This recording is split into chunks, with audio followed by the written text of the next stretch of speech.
Hi, this is Roger. Thanks for dropping by. Hannah was down at the weekend. We spent Saturday at the Burnham's Orchid Nursery celebrating their 75th anniversary. I had a wonderful day out, and yesterday, Sunday, Hannah and I had a go at some of the chores in the garden, specifically the ones that I can't do on my own.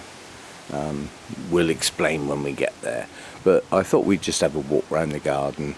We're in a bit of a lull at the moment because there's a lot of the spring bloomings have gone. It's not spring anymore.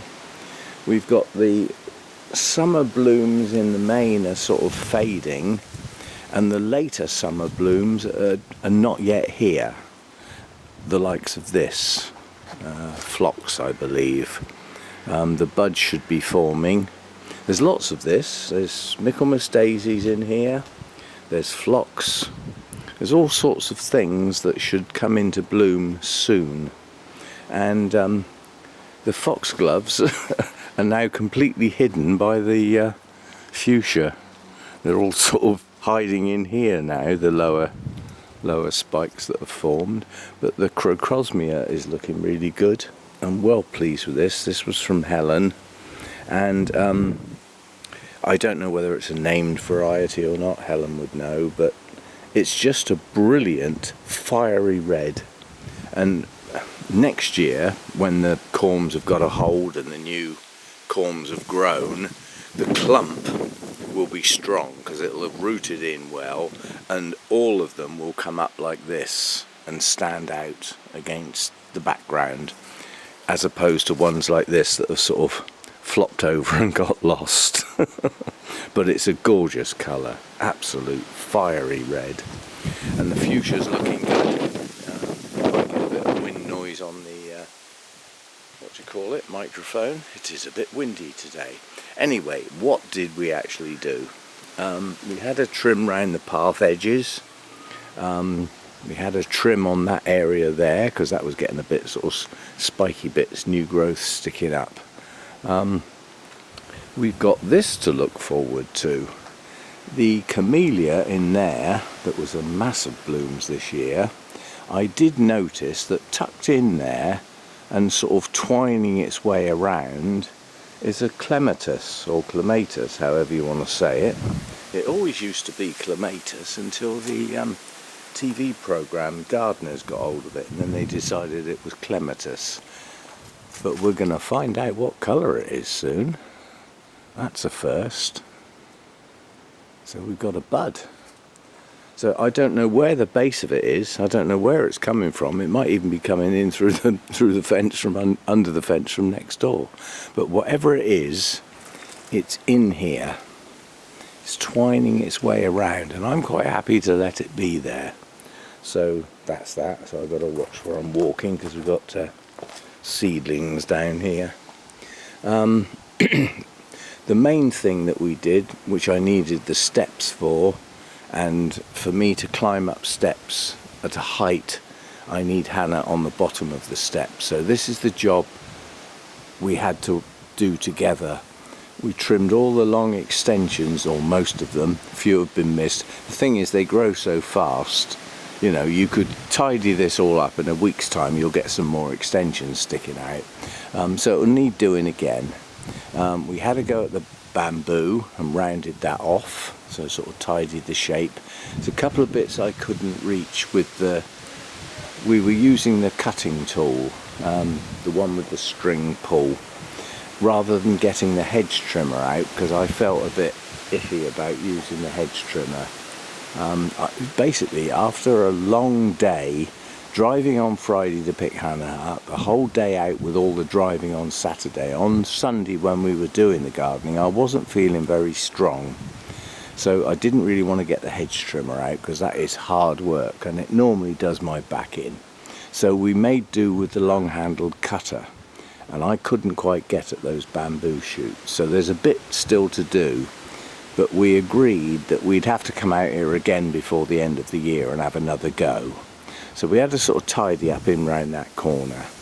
And shaped that round and sort of took that down and sort of did that sort of bit. You gonna help? No, I don't think so. And we did a bit of deadheading and things like that. So a few of these. This palm here is quite nice to look at, but when you're working, it's not funny. I'll show you why it's not funny. We're starting to get the garden spiders about. They make webs across areas.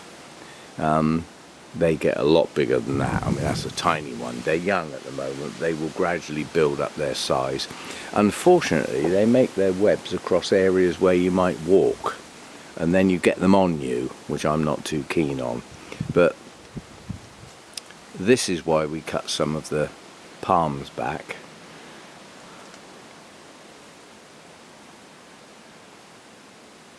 If you get your hand anywhere near that, it rips you to shreds. And now that I'm on blood thinners, I need to go careful. But while we were cutting back some of these leaves, look what we found.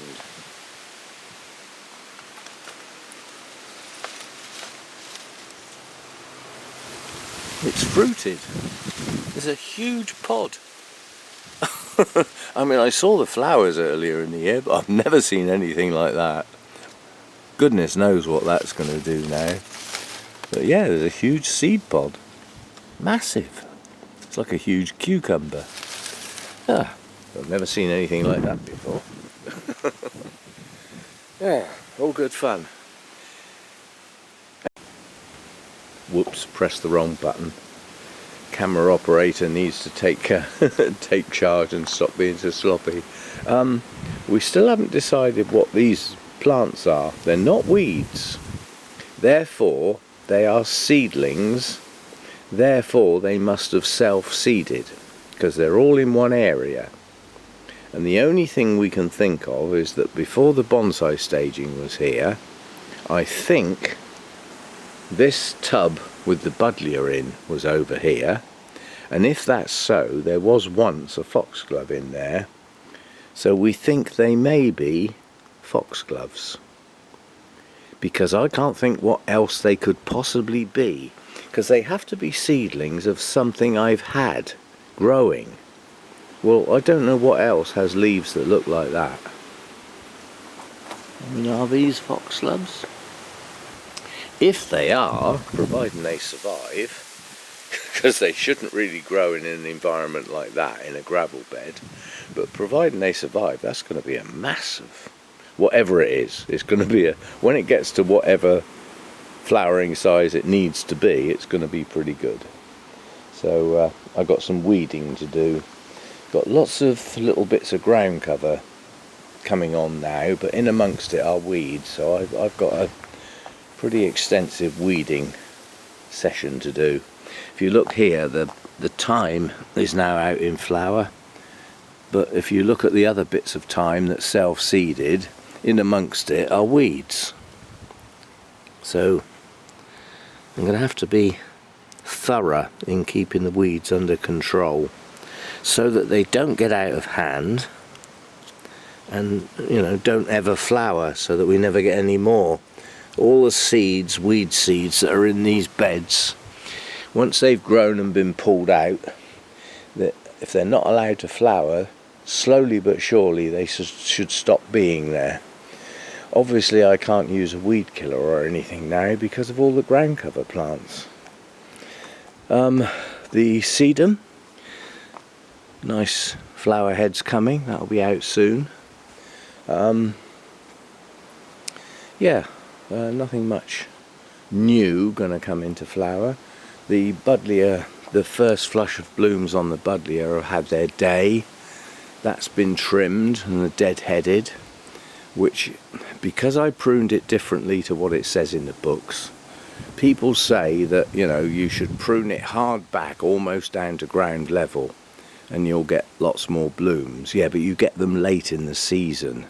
So I decided to half prune it, which means I got my blooms earlier and I will get a second flush of bloom. So where I pruned it, we've got side shoots, and where we've got side shoots we will get blooms before the cold weather hits and stops it growing.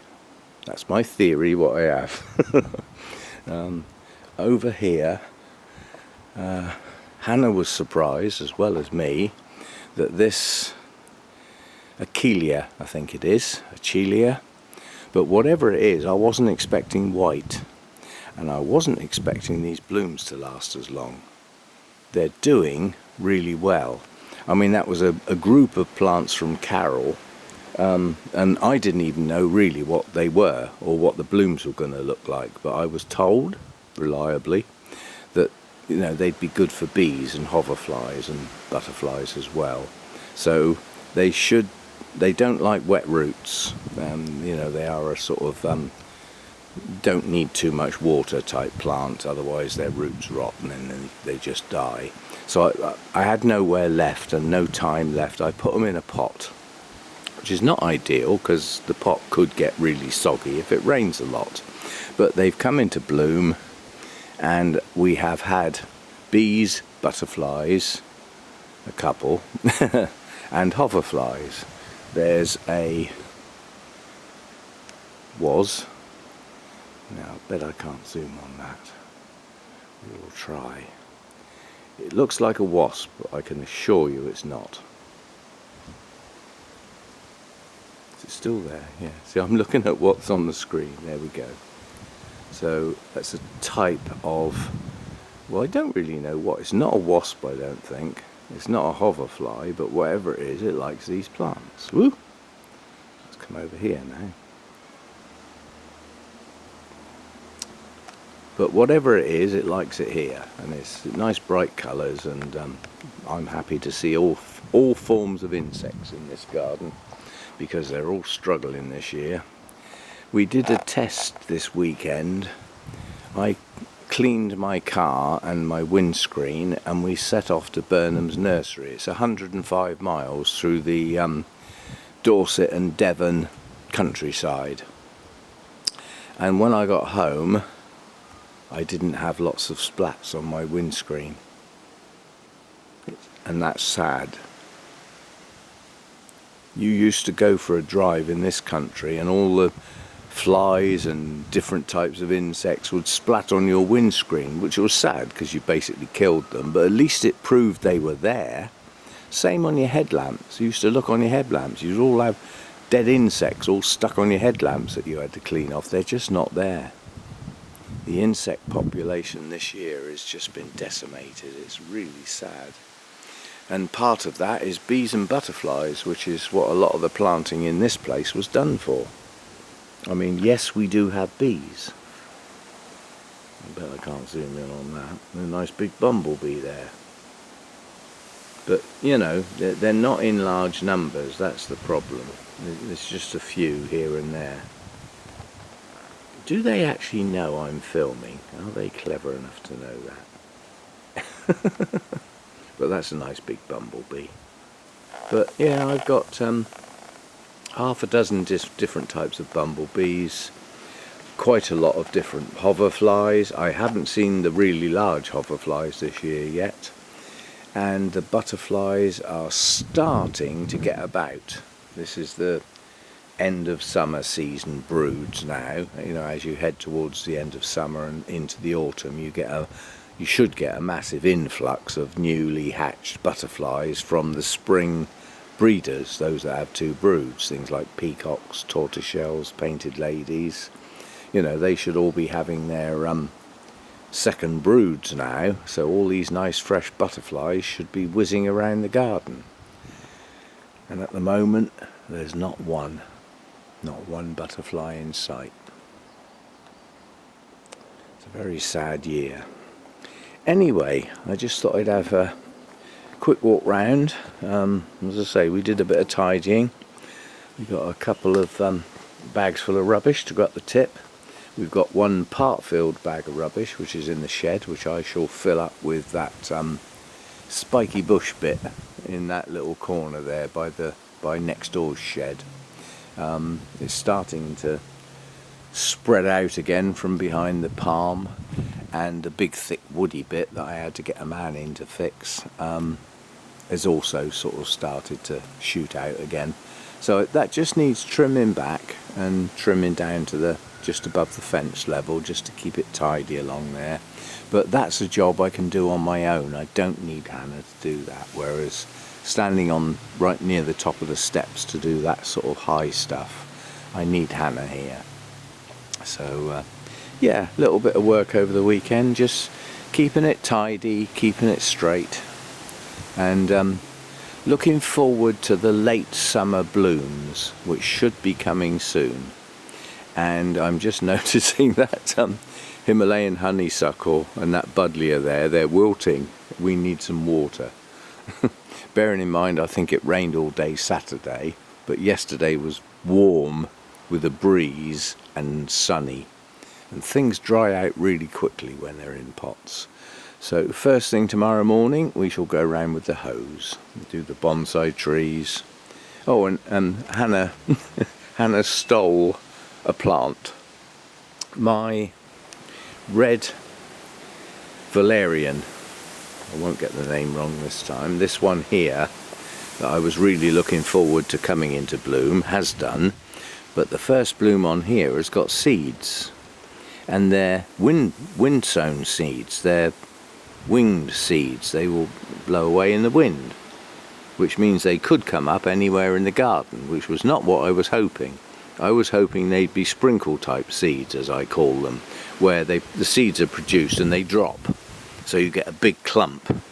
Well, that might not be happening now that I've realised they're winged seeds and they will blow away in the wind, but we've still got plenty of blooms, and we have some winged seeds which Hannah saw on Friday. So while we were at Burnham's, where we parked the car, there was some red valerian hanging out the side of the building, and it was going to seed. So Hannah pulled it up. It didn't have any roots, so there's no point in trying to plant it, and it's too far gone now, it's wilted. But there are a lot of seeds on there. So what I thought I might do is try and collect some of them, so they don't all blow away in the wind, and plant them on a seed tray, and perhaps get lots of little seedlings ready to plant out next year. It's a thought. It might not work, and I might not get round to it, but that was Hannah's idea. And of course I've got loads of seeds all stuck to the carpet in the car now. Never mind.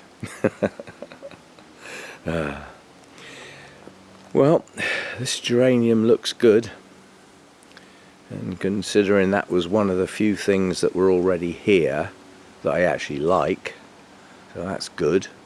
And the bees and an occasional butterfly are coming on the marjoram, which is looking good in flower now. So yeah, I'm pleased with the way the garden's going. Oh, I'm looking forward to these. These are starting to get their colour now. This I've recently bought just to get a bit of extra colour in here. Must deadhead. If you don't, your plant will start to die back. So keep your deadheads going. And this helenium is opening in a very I've never had these before. I've never heard of them until Carol sent this this plant. And they're daisy-like flowers, but look at the way they grow. I've never seen a plant that has a bloom that works like this, where the centre bit just bulges up, and what will be the petals, I presume, come out later, and they'll get bigger and bigger and bigger until we have a daisy-like flower. But at least you can see the colour it's going to be now. It's going to look very nice indeed. And in amongst the base of that flower that came from Carol, we had the cuckoo flower, which is a native wild plant that I'm absolutely over the moon that I've got. And also in amongst this pot is this, which I need to get out because that's that periwinkle stuff that seeds all over the place, and this stuff. And this looks like creeping Jenny to me. If it is, we might be able to get some of that out of the pot and start it growing in the ground. If you see a weed, pull it out while you're down there. Save getting down there again. That's the theory. But look at this. I planted that there. How did that bit get there? How is this stuff spread all around the garden? It's really weird. Anyway, so that's the 2 lavender. I call them welcoming plants. There's quite a few weeds around here we'll have to deal with. The idea is that when you walk into this section of the garden, you're welcomed by 2 large clumps of lavender, which when they get big enough, you will brush past and release their fragrance. So, okay, they're not big plants at the moment, but at one point I didn't even think they were going to live, but they have. So we will have 2 welcoming clumps of lavender, hopefully one day covered in bees and butterflies, but not this year, obviously. It's not going to happen. Oh, we're awake. Yeah, obviously cleaning your paws is far more important than helping me out. Back to sleep. It's what he does well. It's always good when anything or anybody is good at something. Well, he's good at going to sleep, so at least he's good at something. Lazy pussycat. Still, his age, he's 20 years old as a cat. If that was me, I'd be 90 something in equivalent human years. So he's doing okay. He's earned his sleep and his naps. See you next time.